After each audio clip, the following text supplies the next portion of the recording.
Hallo Nostalgiker, Klassiker und YouTube-Klicker. In dieser Folge werde ich ein heißes Thema ansprechen. Und zwar die Abgasrückführung. Ich mache es deshalb, weil mir schon öfters die Frage gestellt wurde, ob ich die Abgasrückführung stilllegen werde.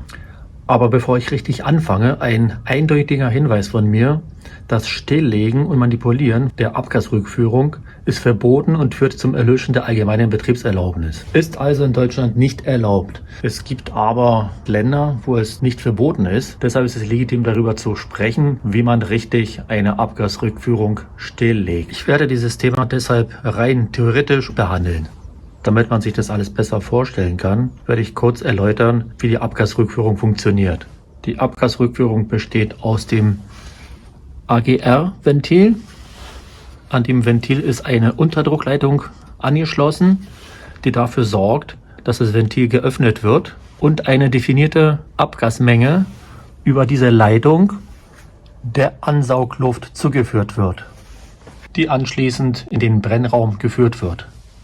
Dies hat zur Folge, dass wir eine reduzierte Verbrennungstemperatur haben, die dafür sorgt, dass die Stickoxidkonzentration reduziert wird, genauso wie der Ausstoß von Rußpartikeln, und zwar um ca. 10%.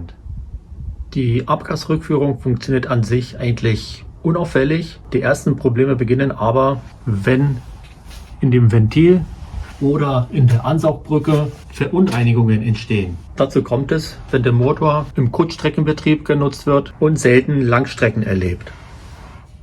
Wenn das Ventil verschmutzt ist, kann es dazu führen, dass aufgrund von den Ablagerungen das Ventil nicht richtig schließt und somit die ganze Zeit die Abgase der Luft zugeführt werden.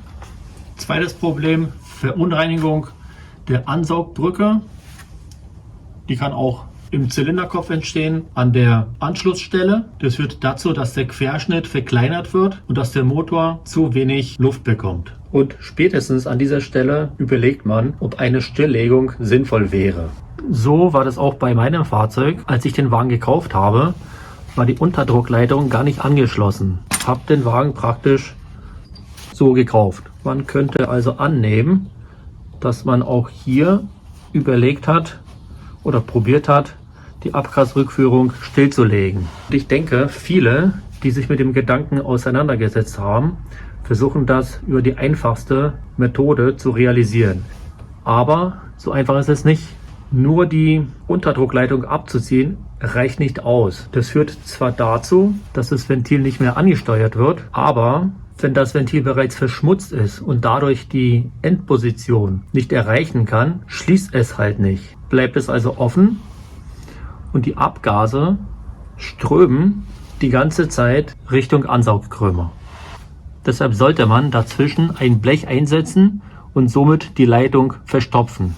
Dann ist es auf jeden Fall sichergestellt, dass bei offenem Ventil die Leitung trotzdem verschlossen bleibt und die Abgase nicht weitergeleitet werden. Aber selbst wenn dieser Schritt gemacht wird, ist die Aktion immer noch nicht beendet. Es wäre ja schließlich viel zu einfach. Deshalb muss man auch die Ansaugseite betrachten. Dafür habe ich den Luftfilterkasten abgebaut, damit man die Drosselklappe sehen kann, die sich hinter dem Luftfilter befindet. Und zwar die hier. Und da sieht man, dass sie fast komplett verschlossen ist. Das bedeutet jetzt, nach dem Stilllegen des Ventils wird der Motor keine Abgase mehr ansaugen, bekommt aber aufgrund der Stellung der Drosselklappe zu wenig Sauerstoff. Erst wenn man Gas gibt, öffnet die Drosselklappe.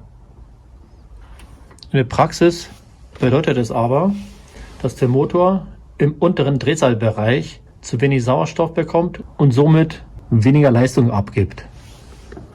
Wenn das unerwünscht ist, muss die Drosselklappe ausgebaut werden. Dafür müssen die beiden Schrauben gelöst werden und dann kann die Drosselklappe abgenommen werden. Wenn man jetzt den Schritt erledigt hat, dann bekommt der Motor keine Abgase mehr in den Brennraum. Er wird mit ausreichend Sauerstoff versorgt, bekommt aber den Sprit zum falschen Zeitpunkt. Deshalb muss der Förderbeginn an der Einspritzpumpe korrigiert werden. Die Einspritzpumpe befindet sich unter dem Ansaugkrümmer. Dort muss genau der gleiche Wert eingestellt werden wie bei den Motoren, die keine Abgasrückführung haben. Wenn ich mich nicht täusche, muss er bei ca. 15 Grad liegen. Ja, und das war der letzte Schritt, der notwendig ist, um die Abgasrückführung richtig zu deaktivieren.